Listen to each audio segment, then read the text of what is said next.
Hello বন্ধুগণ, গরিব ঘরে রাজপুত্র নাটকে এই মুহূর্তে টান টান উত্তেজনা চলছে। আপনারা জানেন মেঘলাকে সরাতে গিয়ে রাতুল ফেঁসে যায়। এতদিন সাব্বিরকে অযথা সন্দেহ করা হচ্ছিল যে রাতুল মেঘলাকে সরিয়ে দিতে চায়, কিন্তু আজকে প্রমাণ হয়ে গেল। এখন প্রমাণ হওয়ার পরে নতুন একটা ঝামেলা সৃষ্টি হইল গরিব ঘরে রাজপুত্র নাটকে। যেহেতু রাতুল পুলিশের হাতে ধরা খেলো, রাতুল তখন এমন একজন লোকের নাম বলল, অর্থাৎ সেই লোকটা নাকি মেঘলাকে সরিয়ে দেওয়ার কথা বলছে। সুতরাং সাব্বির বাঁচতে চাইলেও হয়তোবা বাঁচতে পারবে না।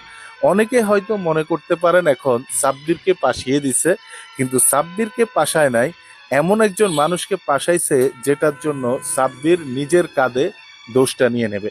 অর্থাৎ রাতুল যখন ভালোভাবে পেশে যায়, যেহেতু রাতুলকে কেউ শিখাইয়া দেয় নাই, ঠিক তখনই রাতুল বৃষ্টির নাম বলে। হ্যাঁ দর্শক বন্ধুগণ, এখান থেকেই গরিব ঘরের রাজপুত্র নাটকের টান টান উত্তেজনা শুরু হয় এবং দর্শক মহলে এটা নিয়ে অনেকে টেনশনে পড়ে যায় যে গরিব ঘরের রাজপুত্র নাটকে আসলে কি হতে যায়। যার কারণে হতাশ হওয়ার কোনো কারণ নাই, কারণ গরিব ঘরের রাজপুত্র নাটকের বিষয় সকল বিষয় এখনই কিছুক্ষণ পরে আপনাদেরকে জানিয়ে দেওয়া হবে। শুধুমাত্র আজকের ভিডিওটি না টেনে পুরোপুরি দেখার অনুরোধ রইল।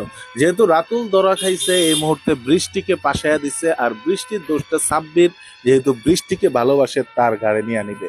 তার মানে গরিব ঘরের রাজপুত্র নাটকে এখন টান টান উত্তেজনা চলছে। নাটকের মোড়টা কিন্তু আসলে অন্যদিকে সরে গেছে।